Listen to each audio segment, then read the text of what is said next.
শ্রীপুর উপজেলার গাজীপুর ইউনিয়ন বাঁশবাড়ি গ্রামের আলমগীর প্রায় 1 কোটি টাকার উপরে প্রতারণা করে নিয়ে নিল বিদেশে পাঠানি কথা বলে কম্বোডিয়া।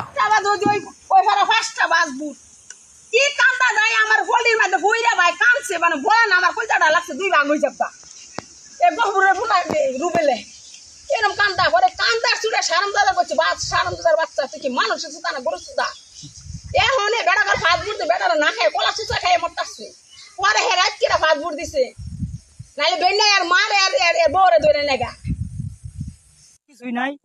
5 লাখ করে টাকা দিচ্ছি, কইছে এই দেশে অনেক কাজ করবে, ভালোভাবে থাকবে, কাগজ করে দিব, 6 মাসের ভিসা লাগাই দিব, অর্থনের কাগজ করে দিব, পরে কিছুই দেয় না।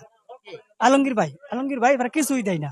সেটা সেই চাপ আমি দিছি 3 জন লোক, আর এই এলাকাতে আমরা শুনি অনেক লোক, কিন্তু আমি 3 জন লোক দিছি, 15 লাখ টাকা দিছি, 3 জন লোকে 5 লাখ করিয়া। পরে দিছি টুরিস্ট ভিসা কত 15 দিন 1 মাস করা হয় নাই, আই পড়া লাগছে যে মধ্যে জায়গা জমিন গর্বের মধ্যে আমার 5 লাখ 5.5 লাখ টাকা খরচ গেছে, মানে আমার খরচপাতি সহ 5.5 লাখ টাকা খরচ গেছে। আমি যাই হেরা কাজ করছি লোকা 18 দিন, তারপরে আমার মানে আমি টিকছি লোকা 1 মাস 10 দিন, 1 মাস 10 দিনের মাথায় বাড়ির থেকে আরো 40,000 টাকা নিয়ে হেরা তারপরে আমি আসা মানে লোক লালসা দেখায় আপনার এদেরকে বিদেশ নিছে, নেয়ার ভিসা দিয়েছে মাত্র 1 মাসে, বেড়ানোর ভিসা যারা বলে নেয়া, তারপরে ঠিক মতো কাজ দিতে পারে নাই, এরা কাজ ঠিকালে করতেও পারে নাই, টাকা দিয়ে কাজ কিনে নিয়ে যাই ঈদ নিতে হয়।